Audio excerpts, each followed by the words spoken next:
वृंदावन भगवान कृष्ण की लीला से जुड़ा हुआ है। यह स्थान श्री कृष्ण भगवान के बाल लीलाओं का स्थान माना जाता है। चलिए आज जानते हैं वृंदावन का इतिहास, रहस्य और कुछ प्रमुख मंदिर के बारे में। नमस्कार दर्शकों, स्वागत करता हूं आप सबका एक बार फिर आपके अपने चैनल सनातन प्रचार पर। चलिए शुरू करते हैं आज का वीडियो। वृंदावन भारत के उत्तर प्रदेश राज्य में मथुरा से 12 किलोमीटर की दूरी पर उत्तर पश्चिम में यमुना तट पर स्थित है। हरिवंश पुराण, श्रीमद् भागवत, विष्णु पुराण आदि में वृंदावन की महिमा का वर्णन किया गया है। वृंदावन वह जगह है जहां श्री कृष्ण ने महारास किया था। यहाँ के कण कण में राधा कृष्ण के प्रेम की आध्यात्मिक धारा बहती है। वृंदावन में जन्माष्टमी मथुरा से अगले दिन मनाई जाती है तथा 56 भोग लगाया जाता है। यहाँ लगने वाले 56 भोग को देखने दूर दूर से श्रद्धालु आते हैं। वृंदावन की निधि वन। वृंदावन स्थित निधि वन, जिसके बारे में मान्यता है कि यहाँ आज भी हर रात कृष्ण गोपियों संग रास रचाते हैं। यही कारण है कि सुबह खुलने वाले निधिवन को संध्या आरती के पश्चात बंद कर दिया जाता है। उसके बाद वहाँ कोई नहीं रहता है। यहाँ तक कि निधिवन में दिन में रहने वाले पशु पक्षी भी संध्या होते ही निधिवन को छोड़कर चले जाते हैं, क्योंकि यदि कोई छुपकर रासलीला देखने की कोशिश करता है तो पागल हो जाता है। निधि वन के अंदर ही है रंग महल, जिसके बारे में मान्यता है कि रोज रात यहाँ पर राधा और कन्हैया आते हैं। रंग महल में राधा और कन्हैया के लिए रखे गए चंदन की पलंग को शाम 7 बजे के पहले सजा दिया जाता है। पलंग के बगल में एक लोटा पानी, राधा जी के श्रृंगार का सामान और दातुन संग पान रख दिया जाता है। सुबह 5 बजे जब रंग महल का पट खुलता है तो बिस्तर अस्त व्यस्त, लोटे का पानी खाली, दातुन कुची हुई और पान खाया हुआ मिलता है। रंगमहल में भक्त केवल श्रृंगार का सामान ही चढ़ाते हैं और प्रसाद स्वरूप उन्हें भी श्रृंगार का सामान मिलता है। निधि वन की एक अन्य खासियत यहाँ के तुलसी के पेड़ है। निधि वन में तुलसी का हर पेड़ जोड़े में है। इसके पीछे यह मान्यता है कि जब राधा संग कृष्ण वन में रास रचाते हैं तब यही जोड़ेदार पेड़ गोपियां बन जाती हैं। जैसे ही सुबह होती है तो सब फिर तुलसी के पेड़ में बदल जाती हैं।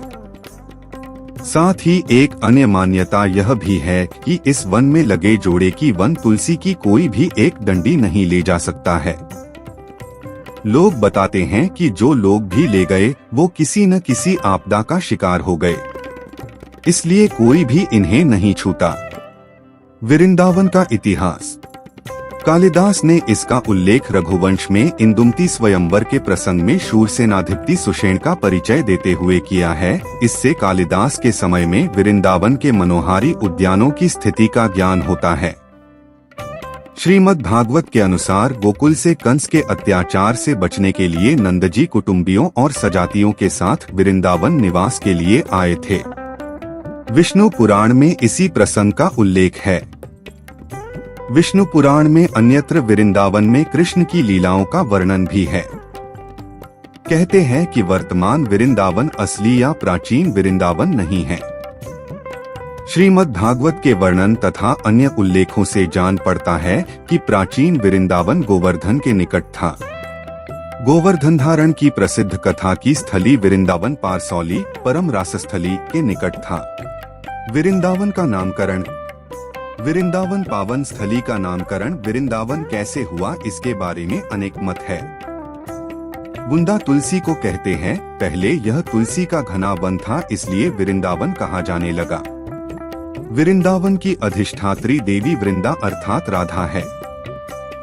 ब्रह्मवैवर्त पुराण के अनुसार श्री राधा रानी के 16 नामों में से एक नाम वृंदा भी है। ब्रज का हृदय। वृंदावन को ब्रज का हृदय कहते हैं, जहां श्री राधा कृष्ण ने अपनी दिव्य लीलाएं की हैं। इस पावन भूमि को पृथ्वी का अति उत्तम तथा परम गुप्त भाग कहा गया है। पद्म पुराण में इसे भगवान का साक्षात शरीर, पूर्ण ब्रह्मा से संपर्क का स्थान तथा सुख का आश्रय बताया गया है। इसी कारण से यह अनादिकाल से भक्तों की श्रद्धा का केंद्र बना हुआ है। वृंदावन की प्रमुख मंदिर। बांके बिहारी का मंदिर। वृंदावन का प्रमुख दर्शनीय मंदिर श्री बांके बिहारी मंदिर है।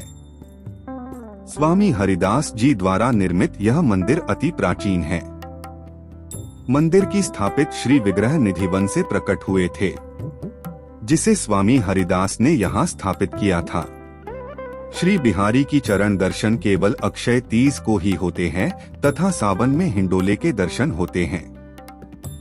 गोविंद देव जी का मंदिर।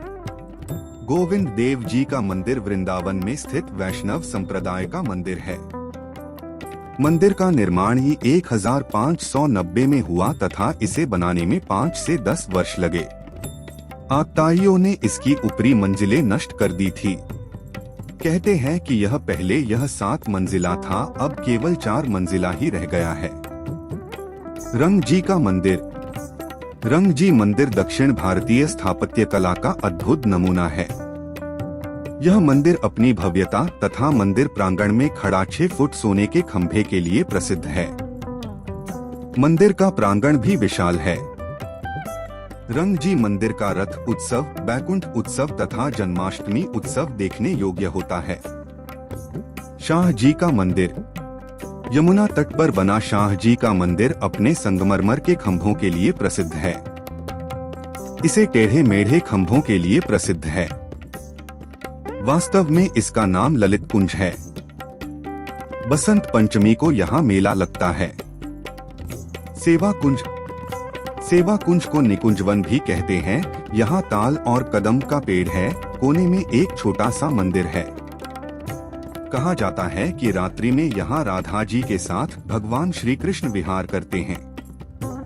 यहाँ रात्रि में रहना वर्जित है। शाम ढलते ही मंदिर से सभी जीव जंतु स्वतः ही अपने आप चले जाते हैं। यह अपने आप में अचरज की बात है। इस्कॉन मंदिर। वृंदावन के आधुनिक मंदिरों में यह एक भव्य मंदिर है। इसे अंग्रेजों का मंदिर भी कहते हैं। केसरिया वस्त्रों में हरे रामा हरे कृष्णा की धुन में तमाम विदेशी महिला पुरुष यहाँ देखे जाते हैं। मंदिर में राधा कृष्ण की भव्य प्रतिमाएं हैं और अत्याधुनिक सभी सुविधाएं हैं। मदन मोहन मंदिर। श्री कृष्ण भगवान के अनेक नामों में से एक प्रिय नाम मदन मोहन भी है। इसी नाम से एक मंदिर मथुरा जिले के वृंदावन धाम में विद्यमान है। विशाल कायिक नाग के फन पर भगवान चरणाघात कर रहे हैं। पुरातनता में यह मंदिर गोविंद देव जी के मंदिर के बाद आता है। वंशी चोर राधा रानी का भी है मंदिर। निधि वन में ही वंशी चोर राधा रानी का भी मंदिर है। यहाँ के महंत बताते हैं कि जब राधा जी को लगने लगा कि कन्हैया हर समय वंशी ही बजाते रहते हैं, उनकी तरफ ध्यान नहीं देते, तो उन्होंने उनकी वंशी चुरा ली। इस मंदिर में कृष्ण जी की सबसे प्रिय गोपी ललिता जी की भी मूर्ति राधा जी के साथ है। हमें आशा है कि आपको आज का वीडियो पसंद आया होगा। हम जल्द ही एक नए वीडियो के साथ वापस आएंगे। तब तक अपना और अपने प्रियजनों का ख्याल रखें।